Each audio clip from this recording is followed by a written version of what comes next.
Middle school में मेरा एक टीचर था, मैं उसे कभी नहीं भूलूंगा। मेरे लिए अपनी मालूमात के मुताबिक ये ज़हीन तरीन शख्स था। उसने 12 साल के बच्चों से पूछना शुरू किया, मुझे साबित करके बताओ कि खुदा क्यों हकीकी है। तो मैंने समझ लिया कि शायद खुदा हकीकी नहीं है। ये ख्याली कहानी जैसा बहुत बड़ा झूठ हो सकता है ताकि लोग बहुत बुरे कामों के करीब न जाएं। वो इस अनदेखे ईमान को बस अंधाधुंध मानते हैं। तो मैंने गोया सिर्फ इस्लाम नहीं बल्कि सारे मज़ाहिब का इनकार शुरू कर दिया और मैं अपनी जवानी में थोड़ा बहुत इग्नोस्टिक बन गया। मैं अपने जहन में सोच रहा था, सुनो कोई मसला नहीं हुआ, मैं इतनी तेजी से सांस क्यों ले रहा हूँ। और जब मेरे होशो हवास बहाल होना शुरू हुए तो मैंने धीरे से अपनी आंखें खोली और मैंने देखा मेरा दोस्त मुझ पर CPR कर रहा है और मैं बिल्कुल शौक में आ गया। मतलब मैं उस वक्त तकरीबन मर ही चुका था और मेरा दोस्त मेरे सीने को दबा रहा था। इस कैफियत से उठने के बाद पहली बात जो मैंने कही वो ये थी, अशहदु अल्ला इलाहा इल्लल्लाह, अशहदु अन्ना मुहम्मदर रसूलुल्लाह, अशहदु अल्ला इलाहा इल्लल्लाह, अशहदु अन्ना मुहम्मदर रसूलुल्लाह। अस्सलाम वालेकुम भाई एलेक्स, आपको लूसिड भी कहते हैं। हम आपको अपने साथ देखकर बहुत खुश हैं। चले पहले ये बताएं कि एलेक्स कौन है और क्या आप अपनी जिंदगी के बारे में हमें मुख्तसरन बता सकते हैं? वालेकुम अस्सलाम। एलेक्स एक 21 साला यूट्यूबर है। यूट्यूब वीडियोस बनाना बचपन से ही मेरा ख्वाब था और मैं सोचने पर मजबूर करने वाले कंटेंट पर वीडियोस पोस्ट करता हूँ। मैंने यूट्यूब वीडियोस यूं बनाना शुरू की जैसे ये मेरी फुल टाइम जॉब हो। हालांकि मैं इससे तकरीबन कुछ भी नहीं कमा रहा था, यहाँ तक कि शायद 1 या 2 साल बाद मैंने कॉलेज छोड़ दिया और अब मैं पूरी दुनिया में सफर कर रहा हूँ यहाँ आने और यूट्यूब वीडियोस रिकॉर्ड करने के लिए 16 घंटे की फ्लाइट, अल्हम्दुलिल्लाह। अकीदे के लिहाज से आपकी जिंदगी कैसी थी? आप किसे मानते थे? मैं उस वक्त एक सोशल मुसलमान था। मैं इसे यही नाम दूंगा। सोशल इस्लाम को फॉलो करने का मतलब है कि आप असल किताब नहीं पढ़ते, आप असल पैगंबर सल्लल्लाहु अलैहि वसल्लम को फॉलो नहीं करते, आप बस दूसरों के कामों को फॉलो करते हैं। आप मुसलमानों को फॉलो कर रहे होते हैं, आप कतार के आखिरी मुसलमान की तरह होते हैं। और मैं तवील अरसे तक ऐसा ही रहा। मैं इसलिए रोजा रखता था क्योंकि सारे दोस्त, फैमिली, कजन्स और मेरे आसपास हर कोई रोजा रख रहा होता था और मैं नमाज सिर्फ इसलिए पढ़ता था कि मेरे आसपास हर कोई नमाज पढ़ रहा होता था। लेकिन मुझे हकीकत नहीं मालूम थी कि मैं क्यों पढ़ रहा हूँ या मैं किन फायदों के लिए रोजा रख रहा हूँ या खुदा ने इसे रखने का क्यों कहा है। मैं बस वही करता जो मेरे इर्द गिर्द के लोग कर रहे होते। मैंने पढ़कर नहीं बल्कि सिर्फ देखकर फॉलो किया और ये सबसे बड़ी गलती थी। मैं हमेशा इस तरह की चीजों के साथ बड़ा हुआ। अगर चप्पल उल्टी पड़ी है तो ये खुदा की तरफ मुड़ी हुई है, अस्तगफिरुल्लाह। ये तो जैसे ये कहना हुआ कि खुदा सिर्फ ऊपर है और खुदा इन चप्पलों के नीचे नहीं देख सकता। तो इस तरह आप खुदा को इंतहाई महदूद कर देते हैं, तौहीद से बिल्कुल हाथ धो बैठते हैं। आप खुदा की तमाम सफात को ये कहकर खो देते हैं कि वो सिर्फ ऊपर से नीचे देख सकता है। यानी अगर मैं अपनी बेसमेंट में जाकर दरवाजा बंद कर लूं तो खुदा मुझे गुनाह करते हुए नहीं देख सकता। तो ये तमाम अकली खामियां मुझ में मौजूद थी और ये दुनिया भर के बहुत से मुसलमानों में भी है और यही चीज हमें सोशल मुसलमान बनाती है। कौन से वाकयात ने आपको इस्लाम छोड़ने के करीब कर दिया था? मुझे एक इस्लामी स्कूल में भेजा गया था ताकि मैं नमाज पढ़ना और अरबी पढ़ना और लिखना सीख जाऊं। मैंने उस तरानी से बड़ी हद तक कबूल नहीं किया। वो इस किस्म का स्कूल था जो इस्लाम को जबरदस्ती आपके हलक में उतार देता है और बहुत ज्यादा सख्त था। मैं स्कूल जाते हुए रोजाना सुबह रोता था। शायद अपने प्री स्कूल के पहले दिन से लेकर आखिरी दिन तक हर सुबह मैं आता, अपनी माँ के पैरों से लिपट जाता कि वो मुझे छोड़कर ना जाए, क्योंकि मैं उनसे दूर रहना और स्कूल नहीं जाना चाहता था क्योंकि वो बहुत ज्यादा सख्त था। तो 4, 5 और 6 साल की उम्र तक मैंने ये महसूस किया कि मैं किसी ऐसी चीज का हिस्सा नहीं बनना चाहता जो इतनी खौफनाक और सख्त हो। मैं जैसे से दूर होना शुरू हो गया और इस तरह मामला बिल्कुल उलट हो गए और मैं किसी हद तक कुछ अरसे के लिए इग्नोस्टिक एथियस्ट बन गया। मिडिल स्कूल में मेरा एक टीचर था, मैं उसे कभी नहीं भूलूंगा। उसने मुसलमानों और ईसाइयों से भरे क्लासरूम में वजाहत करते हुए कहा कि खुदा हकीकी नहीं है। इसका कोई अमली सबूत नहीं है कि आप मेरे सामने खुदा को साबित कर सके, लिहाजा मैं खुदा पर ईमान रखना नहीं चाहता। और उसने 12 साल के बच्चों से पूछना शुरू किया, मुझे साबित करके बताओ कि खुदा क्यों हकीकी है। जाहिर है हम सब इस टॉपिक का ज्यादा इल्म नहीं रखते थे। अब मैं साबित कर सकता हूँ, लेकिन उस वक्त कोई आइडिया नहीं था। तो मेरे लिए ऐसा था जैसे ये मेरी मालूमात के मुताबिक ज़हीन तरीन शख्स है। तो मैंने समझ लिया कि शायद खुदा हकीकी नहीं है। ये ख्याली कहानी जैसा बहुत बड़ा झूठ हो सकता है ताकि लोग बहुत बुरे कामों के करीब न जाएं। वो इस अनदेखे ईमान को बस अंधाधुंध मानते हैं। और इस बात के साथ साथ हाई स्कूल के पहले साल में मैंने महसूस किया कि ये सब कुछ सारी मजहबी बातें इंसानों की बनाई हुई हैं ताकि हम पर कंट्रोल रखा जा सके और हम गलत कामों की तरफ ना जाएं। और ये हमारे असल खालिक की बात नहीं है। अगर हम बंदरों की औलाद हैं जैसा कि स्कूल में हमें पढ़ाया जाता है, और स्कूल कभी गलत नहीं होता, हमेशा सही बताता है। अगर 5 जमा 5 हमेशा 10 होते हैं तो फिर हमें ये तसव्वुर भी कबूल करना चाहिए, हाँ शायद हम पहले कभी बंदर ही थे और हम आहिस्ता आहिस्ता इंसानों में ढल गए। इसलिए दुनिया में हमारा कोई मकसद नहीं है, कोई रहनुमा और कोई खालिक नहीं है। तो मैंने गोया सिर्फ इस्लाम नहीं बल्कि सारे मज़ाहिब का इनकार शुरू कर दिया और मैं अपनी नौजवानी में थोड़ा बहुत इग्नोस्टिक बन गया। मज़ाहिब के इनकार के बाद आपने इत्मीनान महसूस किया या एतराज़ात उठते रहे?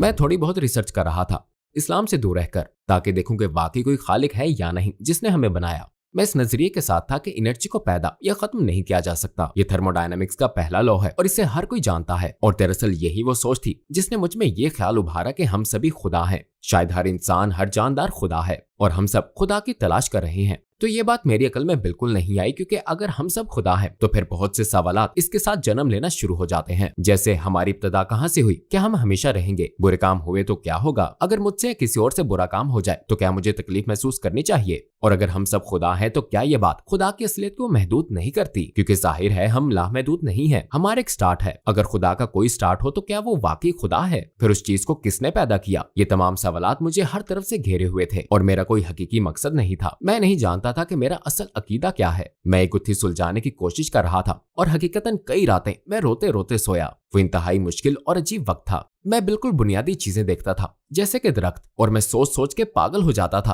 कि कैसे ये चीज इतनी परफेक्ट तरतीब के साथ एक छोटे से बीज से निकली और अब ये इतना बड़ा और भारी, इंतहाई लंबा और पूरी तरह जमा हुआ दरख्त है। ये काम कैसे हो सकता है? मैं खुद को और अपने हाथों को देखता और सोचता, मैं इस वक्त अपने पूरे हवासों के साथ क्यों जिंदा हूँ? इस जिंदगी से पहले मैं कहाँ था और इस जिंदगी के बाद मैं कहाँ जाऊंगा? और वो सवालात, जैसे कि इन पर पक्का ईमान ना रखना, मेरी पूरी जिंदगी को बिल्कुल गैर मतवाजन बना गया। और मैं बिल्कुल नहीं जानता था कि अब मेरे साथ क्या होने वाला है। मुझे बिल्कुल नहीं पता था कि अपनी असल सूरत हाल से कैसे निपटूं। लेकिन फिर जब मैंने थर्मोडायनामिक्स पर गहराई से गौर किया तो दूसरा लॉ भी मौजूद है, जिसके मुताबिक एंट्रोपी एनर्जी में बढ़ती ही रहेगी, यानी बेतरतीबी बढ़ना जारी रहेगी। इसका क्या मतलब है? मसलन फर्ज करें इस कमरे के राइट कॉर्नर में मैं एक छोटा स्पेस हीटर रखता हूँ और इसे 1 घंटे के लिए चला देता हूँ, फिर इसे बंद करता हूँ। इस कमरे के कोने में हरारत वैसे ही नहीं रहेगी, ये इस पूरे कमरे के मुकम्मल टेम्परेचर पर असरअंदाज होकर इसे बैलेंस करेगी। यही एंट्रोपी है, यानी हरारत का गर्म से ठंडी जगह पर जाना। और ये सिर्फ इस कमरे की बंद जगह पर ही नहीं होती, बल्कि पूरी कायनात में यही अमल होता है। तो इस किस्म की सोच से आपको अंदाजा होता है कि बहुत लंबे अरसे में आखिरकार पूरी कायनात में बहुत ज्यादा एंट्रोपी होगी, बहुत ज्यादा बेतरतीबी होगी, इतनी की जिंदगी मुमकिन नहीं होगी, ये अमली तौर पर मुर्दा हो जाएगी। और जब मैंने वाकई सोचा तो महसूस हुआ, ओके, कोई ऐसी चीज भी है जो इस सबसे बढ़कर है, जो वाकई हमेशा रहने वाली है। किसी हय्युल कय्यूम का होना लाजमी है। सही, इससे हम अंदाजा कर सकते हैं कि अगर कायनात का कोई खात्मा है, अगर किसी भी चीज का कोई खात्मा है तो इसकी शुरुआत का होना भी जरूरी है, और अगर किसी चीज की शुरुआत है तो उसका कोई बनाने वाला होना जरूरी है। इसलिए खुदा खुदा है, क्योंकि खुदा की कोई शुरुआत या खात्मा नहीं है। खुदा ने तख्लीक का तस्वुर पैदा किया तो हम सिर्फ इस तक भी उसे महदूद नहीं कर सकते। इस पर मजीद गौर करके मैं महसूस करता हूँ कि खुदा वही होगा जो वक्त, जगह और मादे में महदूद ना हो। ये असूल उस पर पूरे नहीं उतर सकते। उसका एंट्रोपी से ऊपर होना जरूरी है, यानी उसका बेतरतीबी से ऊपर होना जरूरी है। जहां वो ऐसी किसी भी कमजोरी से पाक हो जिससे कायनात दो चार होगी, वो हमेशा कायम रहने वाला होना जरूरी है, और इस्लाम यही सिखाता है। खुदा का वजूद कबूल करने के बाद किस बात ने आपको इस्लाम को दोबारा कबूल करने पर आमादा किया? अस्सलामुअलैकुम भाई और बहनों, हमने देखा है कि हमारे 80% नाजरीन बाशुमूल इस वीडियो के ने हमारे चैनल को सब्सक्राइब नहीं किया है। जैसा कि आप जानते हैं, हम एक गैर मुनाफा बख्श तंजीम है और हमने अपनी वीडियोस पर एड्स बंद रखी हैं। लिहाजा हम सिर्फ इसलिए ही कह रहे हैं ताकि सच्चाई को फैलाया जाए। ये एक छोटा सा अमल लग सकता है, लेकिन इंशाअल्लाह ये बहुत से लोगों के लिए रहनुमाई का जरिया होगा। आइए अब सब्सक्राइब बटन पर क्लिक करें और एक साथ चलें अब्दियत की तरफ। खुदा का वजूद कबूल करने के बाद किस बात ने आपको इस्लाम को दोबारा कबूल करने पर आमादा किया? मैं बिलाखिर दोबारा कुरान की तरफ पलटा। उस वक्त तक मैंने तकरीबन अपनी पूरी जिंदगी इसे नहीं पढ़ा था, तकरीबन 4 साल पहले तक। फिर आखिरकार मैंने इसे पहली मर्तबा पढ़ने का फैसला किया। मैंने सोचा कि शेक्सपियर की तरह लिखी हुई कोई किताब होगी जो कदीम इंग्लिश में लिखी है और इसे समझना इंतहाई मुश्किल, लेकिन इसके कई तर्जमे भी हैं जो आजकल के इंग्लिश में लिखे हुए हैं। तो मैंने आखिरकार इसे पढ़ने का फैसला किया। अपनी अना को छोड़ा, अपने तमाम तहफुजात को छोड़ा, अपने तमाम शक को छोड़ा, और मैंने जो सफा भी पलटा वहां मुझे मजीद मौत से मिलते गए। मैं हक्का बक्का रह गया और मैं जान गया था कि ऐसा हो ही नहीं सकता कि ये किताब किसी इंसान ने लिखी हो, और खसूसन उसने जो लिखना पढ़ना ना जानता हो। ऐसा इंसान जिसे मालूम ना हो इतने फसी और बलीग अल्फाज कैसे लिख सकता है। तो जो मैं किताब पढ़ रहा था और निशानी पर निशानी देख रहा था, मसलन 1400 साल पहले कोई कैसे जान सकता है कि कायनात मुसलसल फैल रही है, जो कि एक बहुत बड़ा मौजूदाती दावा है, जिसे हमने तकरीबन 90 साल पहले दरियाफ्त किया कि कायनात फैल रही है, जिसे हम दरअसल 1400 साल पहले साबित कर सकते हैं। इसमें किसी सच्चाई का होना लाजमी है। कुरान में मौजूद तमाम मौजज़े सच्चे हैं, किसी एक में भी कोई खामी नहीं है। मसलन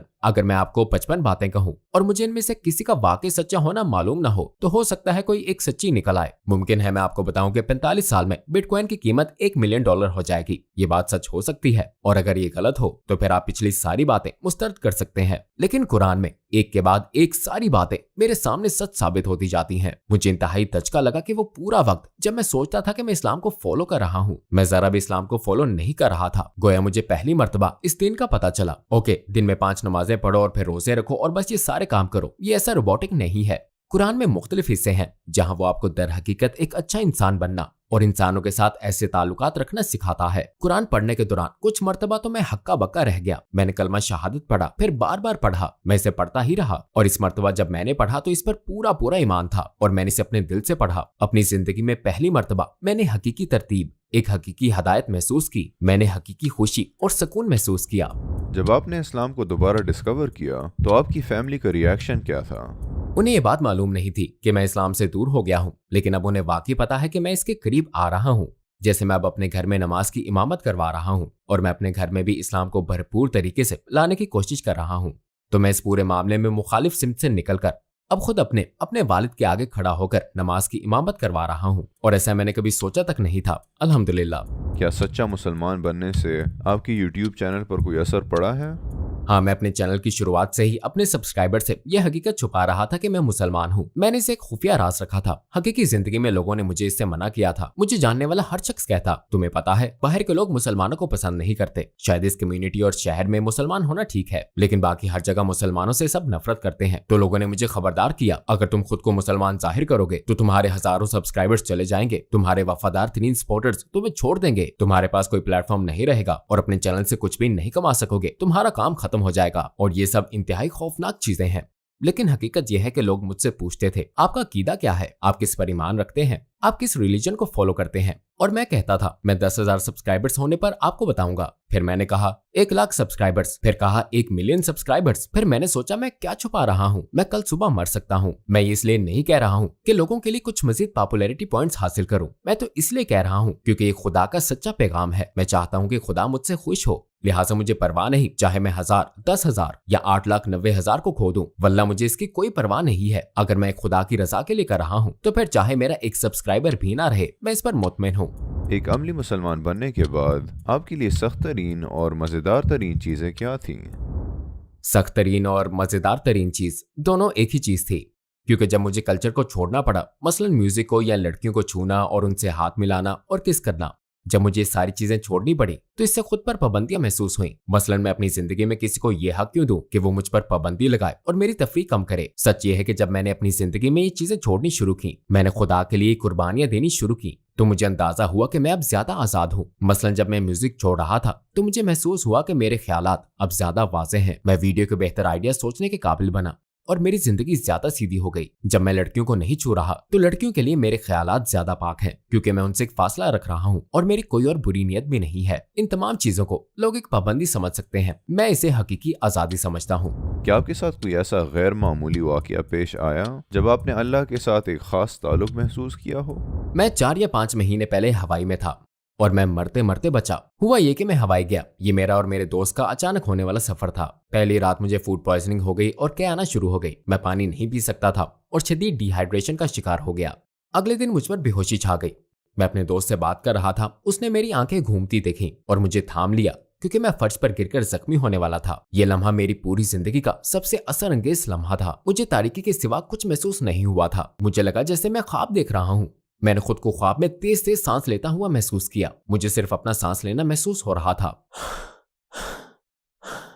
और मैं अपने जहन में सोच रहा था, सुनो, कोई मसला नहीं हुआ, मैं इतनी तेजी से सांस क्यों ले रहा हूँ? और जब मेरे होशो हवास बहाल होना शुरू हुए तो मैंने धीरे से अपनी आंखें खोली और मैंने देखा मेरा दोस्त मुझ पर सीपीआर कर रहा है और मैं बिल्कुल शॉक में आ गया। मतलब मैं उस वक्त तकरीबन मर ही चुका था। इस कैफियत से उठने के बाद जबकि मेरा दोस्त मेरे सीने को दबा रहा था, पहली बात जो मैंने कही वो ये थी, अशहदु अल्ला इलाहा इल्लल्लाहु अशहदु अन्ना मुहम्मद रसूलुल्लाह। मैंने पहली बात ये कही थी क्योंकि मैंने सोचा अगर मैं अभी मर जाऊं तो मेरे आखिरी अल्फाज यही होने चाहिए। मुझे ये यकीनी बनाना था कि मैं अपने ईमान में बिल्कुल पक्का हूं और मैं इस पर हकीकी ईमान रखता हूं। तो ये वो तजर्बा था जो मुझे इंतहाई भरपूर तरीके से इस्लाम की तरफ लाया। जब आपने अपना अकीदा जाहिर कर दिया तो आपका कोई फॉलोअर मुसलमान हुआ?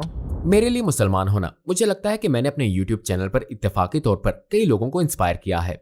मेरे डिस्कॉर्ड सर्वर में लोगों के बहुत से कलमा शहादत आ रहे हैं और मेरा तजर्बा देखने और वहां मौजूद बहुत से भाइयों और बहनों से बात करते हुए रहनुमाई पाने ये इस्लाम के बारे में होने वाले शकूक दूर करने की कोशिश कर रहे हैं। एक इस्लाम चैनल भी है, वहां मेरे डिस्कॉर्ड सर्वर्स में हर वक्त एक भाई या बहन ड्यूटी पर होते हैं जो उनके सवालात के जवाब दे सकते हैं। तो मुझे लगता है कि काफी लोग मुसलमान हुए हैं, जिसका मैंने भी मुशाहिदा किया है, या जो अल्हम्दुलिल्लाह मैंने खुद लोगों को दिया है, खुद एक ज्यादा पक्का मुसलमान बनकर। इससे ज्यादा खूबसूरत एहसास कोई नहीं हो सकता। मेरा एक दोस्त डिस्कॉर्ड पर है जिसे मैं कुछ साल पहले मिला था। वो मेरा बहुत गहरा दोस्त है। उसने मुझे एक दिन फोन किया, उसने कहा एलेक्स, और मैं हैरान रह गया। असल में वो एक पक्का ईसाई था। उसने मुझे कॉल की, उसने कहा एलेक्स, मैं जानता हूँ कि इस्लाम सच्चा दीन है, अभी फौरन ईमान लाता हूँ, मतलब मुझे क्या कहना चाहिए? मैंने कहा ओके, मेरे साथ दोहराओ, अशहदु ला इलाहा इल्लल्लाहु अशहदु अन्ना मुहम्मद रसूलुल्लाह, और वो इस दिन मुसलमान हो गया। मैं हैरान रह गया। ये शब कदर के ही हफ्ते में हुआ और मैं दुआ मांगते हुए इंतहाई जज्बाती हो गया, बल्कि रो रहा था, क्योंकि मेरा दोस्त आज तक नहीं जानता कि उसने अपने इस जिंदगी और आखिरत की जिंदगी पर कितना बड़ा असर डाला है। शायद उसे नहीं मालूम ये वाहिद बेहतरीन फैसला है जिसने अपनी पूरी जिंदगी में किया होगा। इंशाल्लाह एक दिन वो ये वीडियो देख रहा होगा, तब उसे मालूम होगा कि उसने कितना खूबसूरत फैसला किया है, और इंशाल्लाह मैं उसे उसके अमल और कलमा पढ़ने के सिले में जन्नत में देखूंगा, इंशाल्लाह। अगर कोई हमारे दीन के बारे में जानना चाहे तो आप इस्लाम की रिसर्च के लिए उसे क्या मशवरा देंगे? क्या गूगल पर इस्लाम क्या है लिख देना काफी है?